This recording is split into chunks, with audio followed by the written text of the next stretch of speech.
silahkan yang di bagian sini pungut sampah yang bagian kanannya ya, yang di bagian kiri pungut yang di bagian kirinya, supaya kelas ini bisa bersih ya. Oke, setelah itu ibu akan memulai pembelajaran. Bismillah. Assalamualaikum warahmatullahi wabarakatuh. Bagaimana kabarnya hari ini adik-adik sekalian? Alhamdulillahirrabbilalamin. Semoga kita selalu diberikan kesehatan, kesempatan, sehingga kita diberikan hal-hal yang baik untuk hadir di tempat ini untuk menuntut ilmu adik-adik sekalian.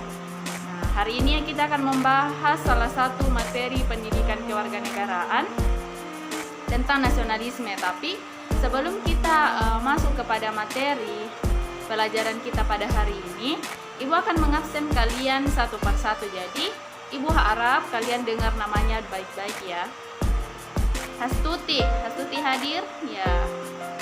Jum hadir. Juleha hadir ya.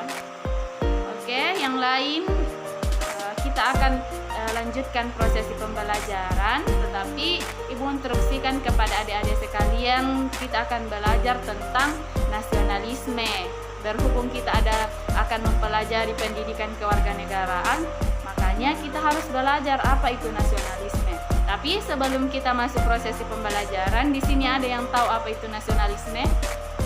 Yang tahu bisa angkat tangan. Ya, Jum silahkan. Oke, betul yang dikatakan oleh Jum tentang nasionalisme itu.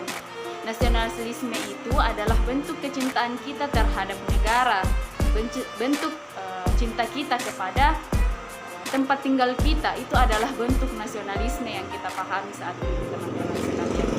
Jadi, kita akan membahas tentang nasionalisme dan apa yang melatar belakangi munculnya inilah nasionalisme, teman-teman. Adik-adik sekalian, ya. Ibu akan mulai dari latar belakang sehingga munculnya ini nasionalisme.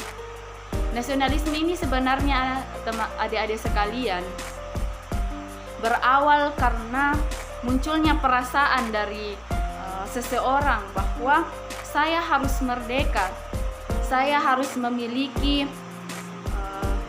tempat yang menaungi saya tidak merasa tertekan, terjajah di wilayah tersebut. Makanya muncullah jiwa-jiwa nasionalisme untuk mempertahankan apa yang mesti didapatkan oleh seorang manusia, harus mempertahankan hak-haknya. Nah, di situ adalah adanya yang dibentuk negara. Itu yang disebut negara, tetapi ini nasionalisme masuk ke dalamnya karena warga-warga yang ada di situ harus memiliki sifat nasionalisme. Nasionalisme itu tadi seperti yang dikatakan oleh Juleha, itu adalah rasa cinta kepada negara. Nah, ini juga yang menjadi problematika saat ini adik-adik sekalian.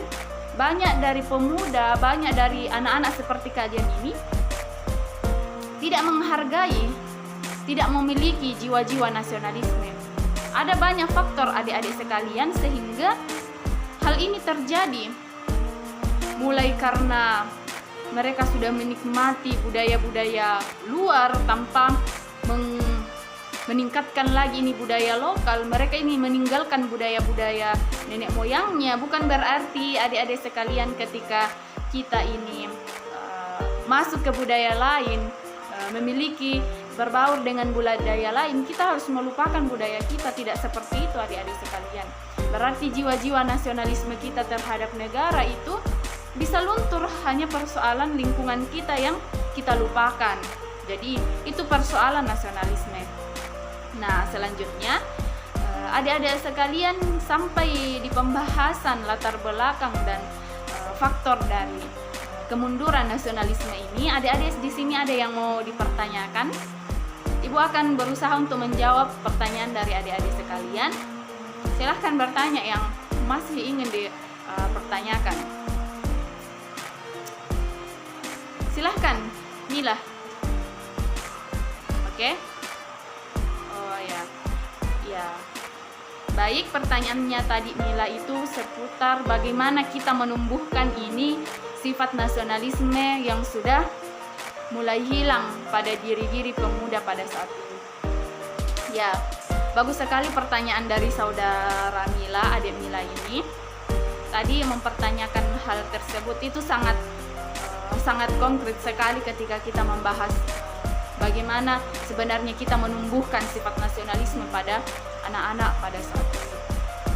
Memang seperti yang saya katakan tadi adik-adik sekalian, bahwa kita tidak bisa pungkiri bahwa negara kita ini sedang dalam kondisi pemuda-pemudanya ini luntur dari nasionalisme.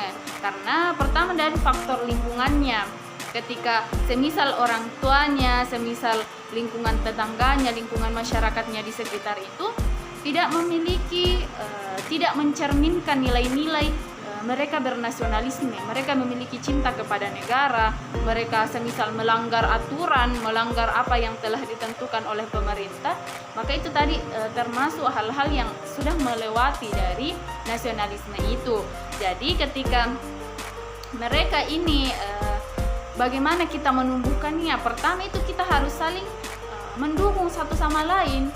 Kita harus membahu antara tetangga, antara keluarga kita untuk saling menumbuhkan. Semisal saja dalam masyarakat itu ketika terjalin gotong royong, kita harus ikut serta. Itu adalah menumbuhkan sikap nasionalisme antara kita sebagai warga negara. Kemudian ketika ada aturan-aturan yang mesti kita harus taati, maka kita harus taati aturan itu. Seperti yang kita katakan bahwa ketika kita patuh kepada negara, selama negara itu sudah tercermin kepada kita bahwa dia ini arahnya baik, tapi tidak mungkin juga negara ini akan mengarahkan kita kepada hal-hal yang tidak baik ketika kita sadari bahwa kita harus patuh kepada negara sesuai dengan aturan yang diberlakukan, seperti itu. Bagaimana Mila? Sudah paham? Oke. Nah, itu tadi seputar pembelajaran kita pada hari ini tentang nasionalisme. Jadi Ibu berharap selanjutnya adik-adik ini bisa membaca buku di rumah, memahami apa itu nasionalisme lebih mendalam, supaya pekan depan kita lebih leluasa untuk membahas apa itu nasionalisme. Adik-adik juga bisa mempertanyakan hal-hal yang didapat di rumah itu yang tidak dipahami. Insya Allah Ibu akan jawab. Jadi adik-adik sekalian harus lebih memperhatikan lagi, lebih menjunjung tinggi lagi sikap-sikap nasionalisme. Jangan berkata bahwa pemerintah ini tidak baik, maka saya harus melawan secara total.